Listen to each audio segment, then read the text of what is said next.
नाज़रीन, corona virus जा तेज़ी से केस वधी रहा आहिनि। कश्मीर में वायरस के रोकथाम लाइ वधीक ॿ सील किया विया आहिनि, जॾहिं त रस्ता पिणु बंद आहिनि। उन वाले से पेश आहे असगर चाचड़ की यह रिपोर्ट।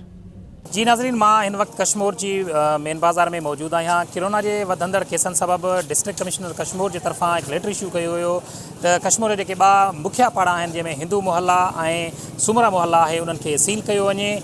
कश्मीर पुलिस जा जेके एहलकार आहिनि उन्हनि जे एंट्रेंस ते जेको आहे रुकावटूं रखी करे उन्हनि खे सील कयो वियो आहे। इन बाबति ऐं समाजी विथी बाबति असां कश्मीर शहरनि खां ॻाल्हि ॿोल कंदासीं त उहे इन बाबति छा वीचार वंडनि था।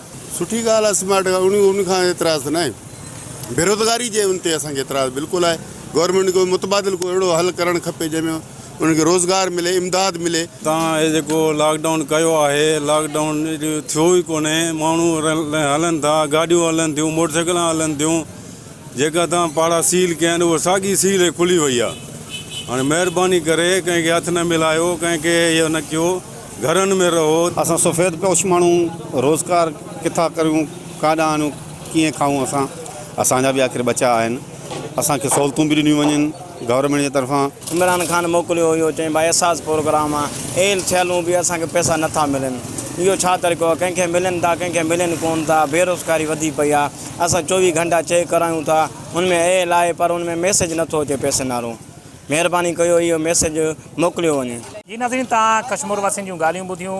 उन्हनि खे इहा शिकायत बि हुई त लॉकडाउन में समाजी विथी जेकी आहे उहा बरक़रार नथी रखी वञे ऐं जेको स्मार्ट लॉकडाउन आहे उनजी उहे हिमायत में त आहिनि, लेकिन जेके माण्हू बेरोज़गारी सबबि बुख ऐं बदहाली में आहिनि उन्हनि बि हुकूमत वक़्त खां इहा अपील कई आहे त उन्हनि खे रोज़गार जेको ऑल्टरनेट ॾिनो वञे। ऐं उन्हनि इहो बि पुरज़ोर अपील कई आहे गवर्नमेंट खां त जेको स्मार्ट लॉकडाउन जो ऐलान कयो वियो आहे DC कश्मीर जे तरफ़ां, उन ते बाक़ाइदे अमल करायो वञे त जीअं कोरोना वायरस जी जेकी वबा आहे इहा ज़्यादा खां ज़्यादा रुकी सघे। कैमरामैन जाम ज़ाहिद गुल चाचड़ सां गॾु जाम असगर चाचड़, धरती TV कश्मीर।